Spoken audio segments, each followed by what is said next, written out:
பரலோகத்தில் அந்த ஆட்டுக்குட்டியானவர் முதல் முத்திரையை திறந்தபோது 4 ஜீவன்களில் ஒன்று இடிமுழக்கம் போல் வா என்று சொன்னதை நான் கேட்டேன்.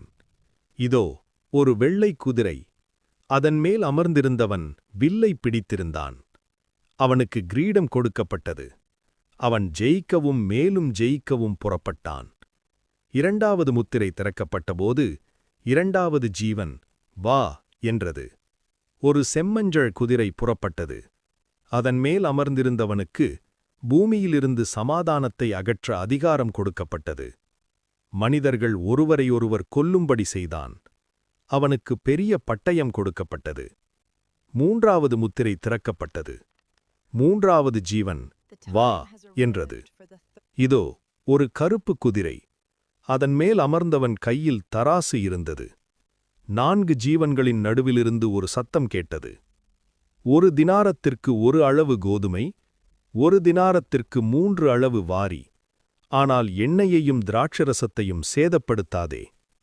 4வது முத்திரை திறக்கப்பட்டது. 4வது ஜீவன் வா என்றது.